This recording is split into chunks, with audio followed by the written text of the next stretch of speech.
Morning, everyone. It's a nice, cool, rainy day in central PA, but we're heading down south, starting the road trip to go to Florida to learn to power paraglide. More on that later, but first we got a few stops to make along the way, actually quite a few. Some diagnostics, some friends to see, but we'll get there eventually, so here's the start of the road trip.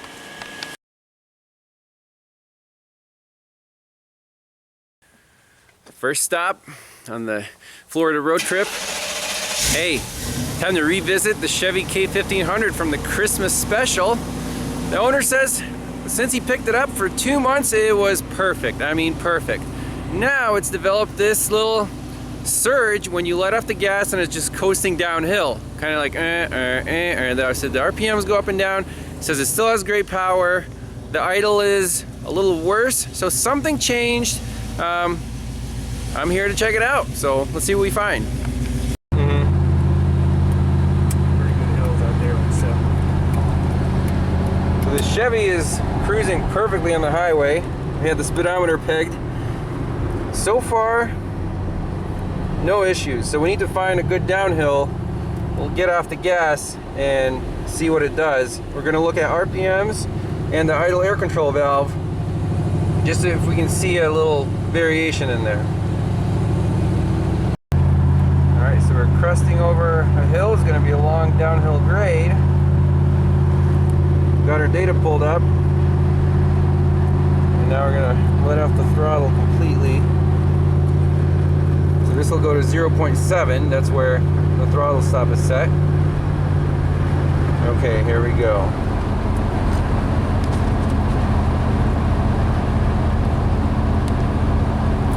So far, it's okay. And our O2 is lean, so it's definitely in fuel cut right now.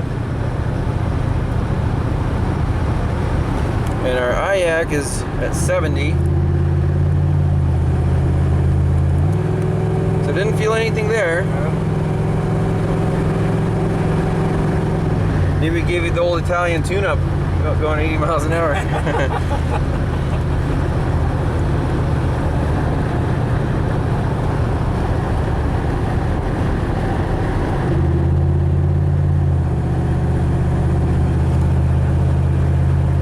Definitely in fuel cut, and the idle air control valve is, you know, engine's braking a little bit.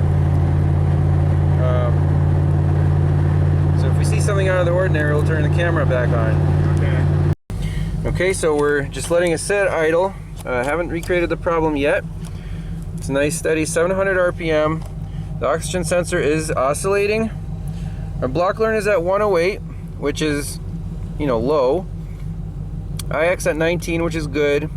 Integrator's at 125, hovering around there. So it's in control, but again, you know, with the aftermarket exhaust, that block learn is always going to be a little low at idle. When you're cruising, it doesn't care. You're at 125. It's happy. So this is pretty much how good it ran when it left my shop back in November. And we're just trying to recreate this intermittent problem. The owner said that it is intermittent. Sometimes you go down a hill, no issues, right? Exactly. Other days you go down a hill, It might do it three out of the 4 times you go down a hill. okay. Then next time you take it out, it might not do it at all. Okay. So I was under the impression it did on every hill, so we're just gonna run it and recreate it. Oh, but, sorry. But today's a good day, I guess, for the truck because it knew I was coming. Yeah, well, and that's the way it always goes. Yep. But this is still good, valuable information. So it almost cut off. Yeah, because that's when it relearns when you put it back in gear. That, you know, it did that before. Don't worry about that. Yeah, I wouldn't worry about that. So you'll see right now the integrator is climbing. It's trying to get the O2 sensor back, and there it goes. Now it's back in control, and we're at about 550 RPM, which is what the truck is programmed to idle at. With the chip that we put in, you know, from the 1989 5.7. Right. So again, everything looks the same as it did in November. Right now, but it's still good to check all the key data. Your coolant temp, the fuel trims, idle air control position, that's still in control, very good. TPS is right where we left it last time, 0.7. So right now, nothing has changed as far as I can tell from the data, but again, the truck is running perfectly, or as close to perfect as it's ever run. So again, we're just gonna keep driving it for a bit, and if it doesn't act up, maybe I'll stop back on the way back from Florida in 2 weeks, and the owner will update me.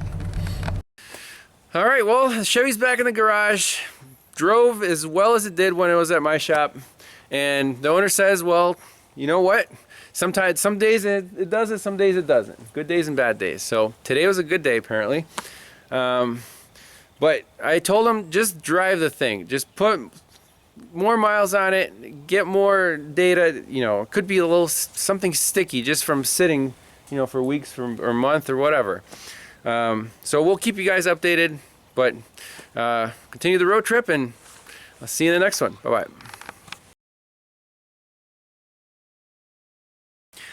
All right, a little bonus footage. What's parked next to the classic Chevy? Another classic Chevy. So what is this, Scott? It's a 68 Super Sport Camaro 396. 4-speed. I mean, just standing to it, it looks like candy. Body by Fisher. 4 on the floor. Totally guess restored, you could say, restored. right? Restored. Not 100% restored. But getting pretty close. Looks like you could eat right off of that air cleaner.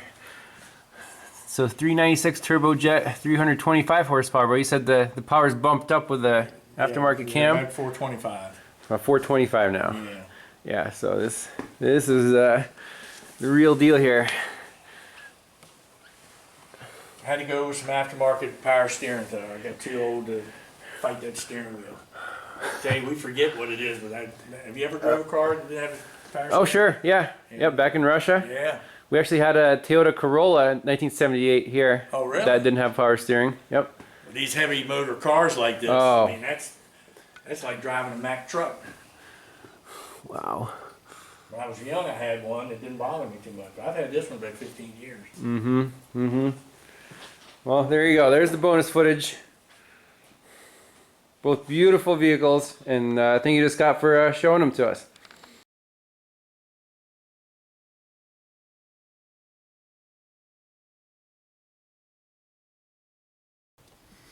Hey everyone, welcome back to Pine Hollow Auto Diagnostics. Second stop on the Florida road trip. We're in Fredericksburg, Virginia, and we're inside of a 2015 Chevy Equinox. 4-cylinder, 2.4 liter. It's got 43,000 miles on it. And customer complaint was a drivability problem, intermittent. At low speed, like in a parking lot, sometimes the car just stumbles and stalls out. You need to cycle the key, turn it back on, keep going. They said they had a P0010 code stored, and what was done to this car was the camshaft position solenoid was replaced. Very common failure on GMs. Didn't fix it. So here we are. We got the scanner plugged in. 2 codes here. I don't see the P0010. I P0011 intake camshaft position system performance, and also an idle speed low. That's, well, obviously when it stalled out, when the intake camshaft was acting up. So we're chasing this code here, the P0011. And first let's look at the freeze frame data. When did this happen? Was the car hot? There's actually 2 records.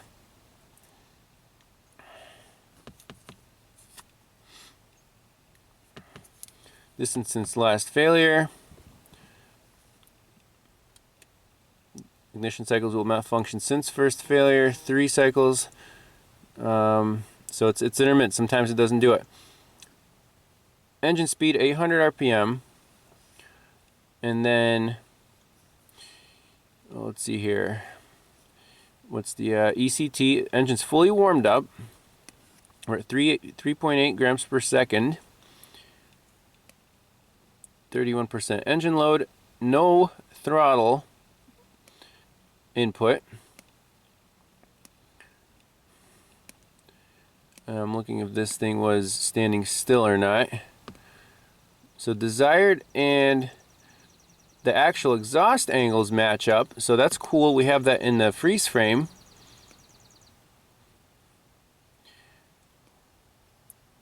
And I'm looking for intake here.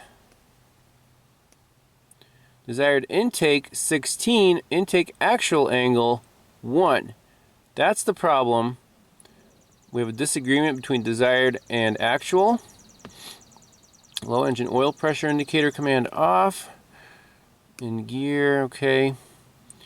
Vehicle speed 0 miles per hour. So this vehicle is standing still when this happened. Okay, very good information. Let's look at the actual troubleshooter, the code setting criteria. Actually, I have it pulled up on all data here. We can look at that. So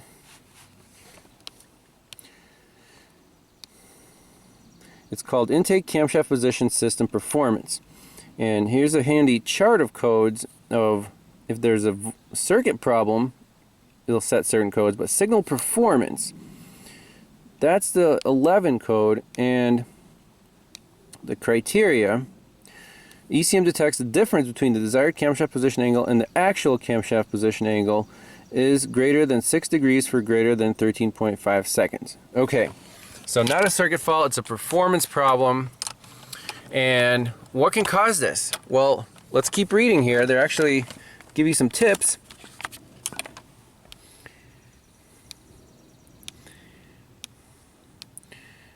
It's in red. Engine oil level and the oil pressure are critical to the correct operation of the camshaft position actuator system. Verify that the engine has correct oil level and correct oil pressure before continuing with this diagnostic. Engine oil condition has a major impact on the camshaft actuator system. Debris in the oil can interfere with the camshaft position actuator solenoid and mechanical camshaft actuator operation. Inspect for dirty or degraded crankcase oil. Engine may require an oil change. Inquire with the customer when the last oil change was performed. You may also monitor the scan tool engine oil life remaining parameter. Advise customer an oil change may be required. Okay, so let's does this thing have an oil life monitor? It should. Remaining oil life 66%. Okay, and I inquired. That's the first thing I asked was, is the oil change regularly and is the oil always full? They said yes to both. That they check the oil with the dipstick periodically and it's always full. So there's a sticker on there, so it's definitely done. Now when it says 5W30, is that synthetic? For this car we need synthetic oil, that's mandatory. But let's jump under the hood, at least check the oil for ourselves and see what it looks like. Alright, under the hood, pop the dipstick out and take a look at it. Oil looks fairly clean. Don't notice any.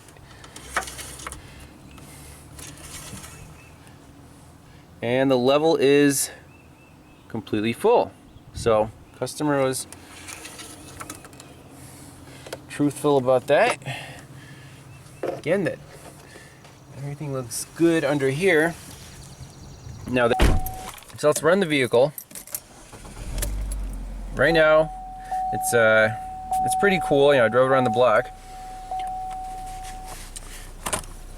But let's see if we can do a functional test on this camshaft.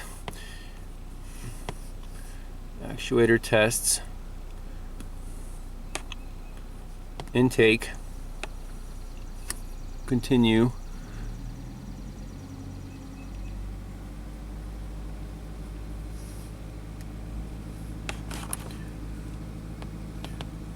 So look at this variance.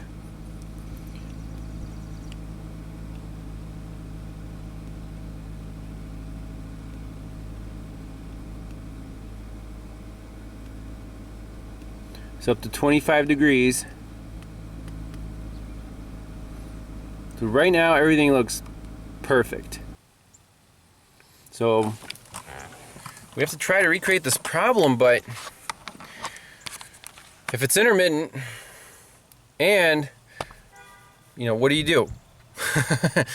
I mean, if it only happens when the engine's hot, that could potentially mean that there's like a little screen that's clogged or something, and the actuator is just not getting enough oil pressure to do its thing. Solenoid's already been replaced. It's brand new. It works. You know, there's no circuit code, so the plunger is moving fine. However, the actual phaser is sometimes sticking or not following the command. So, I mean, in this case, it's kind of you know, what do you do? What do you recommend to the customer? I want a history of the oil changes first, and we can look up TSBs, see if, you know, maybe they had a batch of defective phasers. Maybe that needs to be changed out, but either way, this is one of these diagnostics that's, you know, the answer is already kind of there. You just need to perform the checks and recommend the service. I also want to know if there's an oil screen somewhere going to the intake phaser, and if that's accessible or not. So we're going to have to do a little research on this. So looking at the data here, the only data that the scan tool shows is the variance, which is very weird. There's no like desired and actual, but you can still use it. So sometimes when you give it gas, it's stuck at like 7 degrees variance, but sometimes it's at 0. It's supposed to be close to 0 all the time.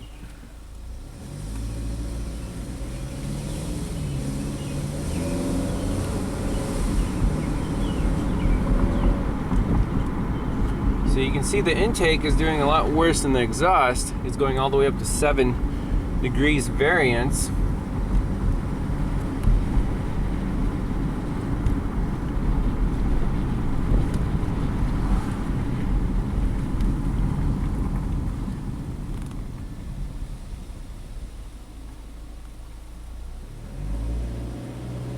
Sometimes it just stays at, there you go, it's 6, now back down to 1.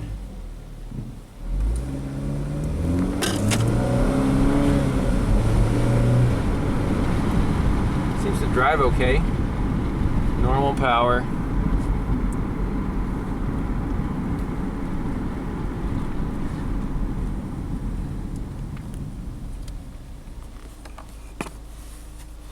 So I'm going to save this data. And if we can't recreate this, we're going to go online and do some research on the oil passages. So I got a little more info from the customer in terms of the history, and the person who actually replaced the solenoid was here, so I talked to him, and he said that before, initially, it had the P0010 code, which was a circuit code.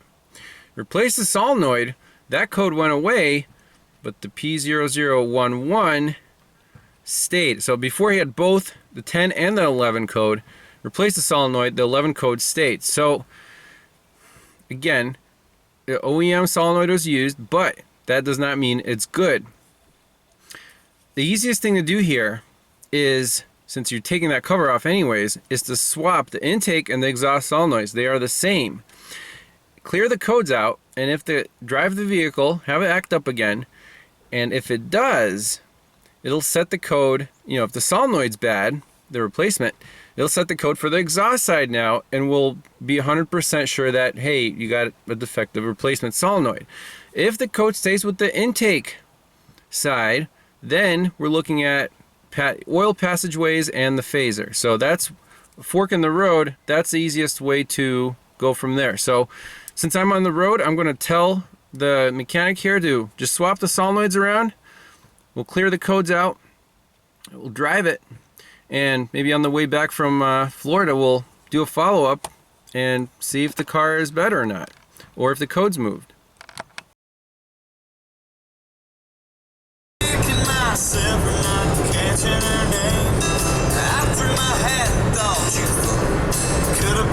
Next stop, we're going to visit Keith DeFazio in North Carolina. That's going to be awesome. Looking forward to it. North Carolina. Sweet. I'm loving this historic Route 1. It parallels Route 85. It's just so chill. There's no traffic. You can cruise like 55, 60. Awesomeness. So the first full fill up of the trip, fuel economy is looking pretty good. 313 miles divided by 12.9 gallons. Over 24 miles per gallon. That's pretty much as good as this truck's ever gotten. So I'm pleased with that. Again, it was pretty chill. Took some back roads and probably had a tailwind, but hey, still can't complain. That's pretty cool. A huge rainbow.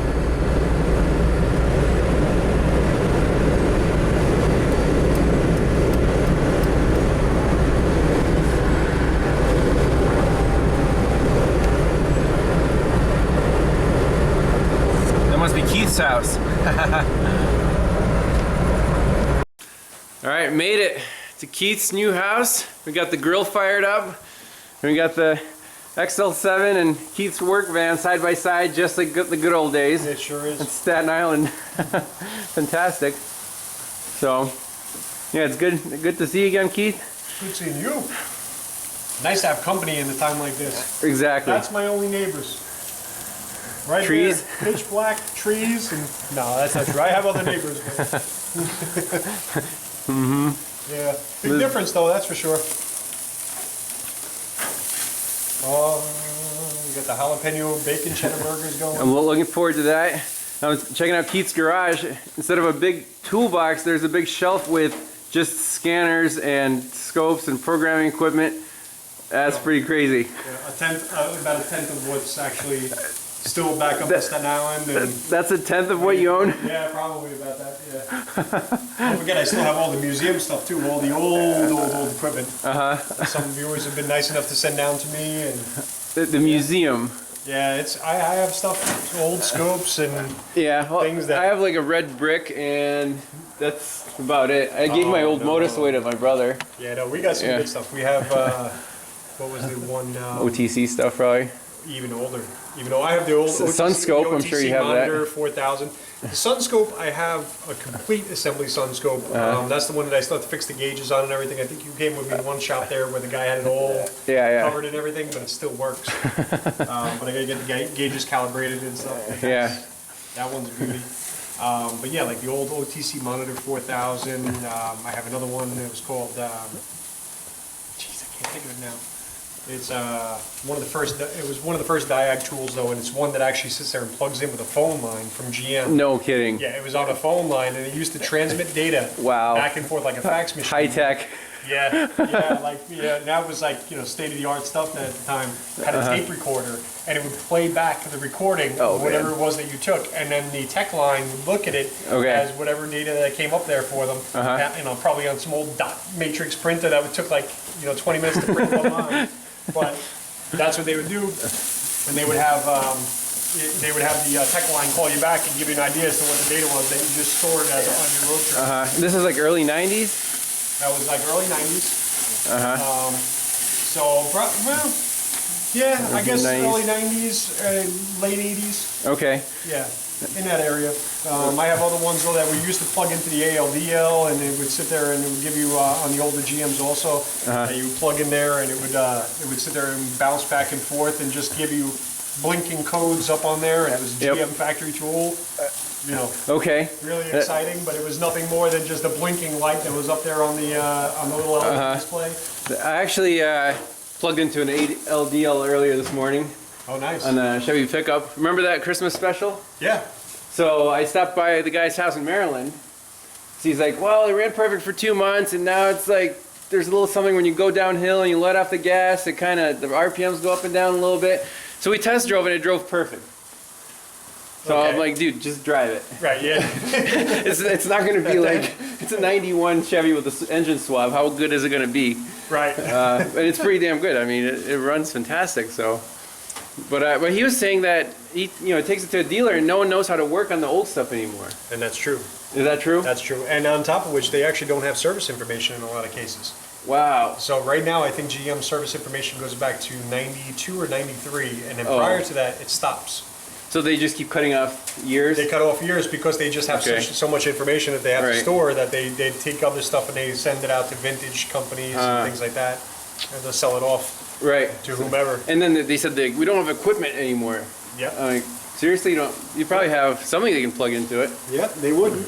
Yeah. So that blows my mind. Maybe there's a market for the old stuff. So, you know, people still want them to run and. Oh, there's guys out there doing it. So, yeah. Not this guy. So, Keith, how do you feel not being in the field anymore? It's tough.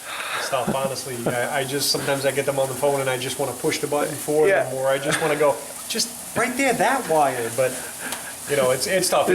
But at the same time, though, too, it's also rewarding in being able to teach the people the scopes. You know, absolutely. And everybody always asks me, well, how do you set the scope up? That's what I need to know. Now I log in on the other end and I start showing them. Okay, here's what you do. This is what you're looking for today. Can data one specifically. Okay. I can't actually pull it up on the screen because it's protected. But any which way, so the guy had a scope pattern up there on the CAN network, and he was sure that that's what was wrong. Nope, on the Snap-on. Okay. And he was absolutely sure that that's what was wrong. The problem is that he had it at 100 milliseconds across the screen. You're not going to see any detail. It just looked like it'll never be able to it'll look grasp fuzzy. it. Yeah. Brought it in there to 500 microseconds, looked at it that way, and he was like, "Now what do you see? Oh my gosh, it looks great!" You know, and everything. It all looks great except for one packet. So that tells us it's one module, right? One module is. Oh wow. He wouldn't have that problem with the Pico. That's right. Ooh, look at that flare up. Oh man. I like mine medium rare, Keith. Yeah, not the rare is flavors. almost done, my friend. That's all over there. Yeah. All right, so we're gonna enjoy some burgers and have a great night, everyone. We'll continue the road trip.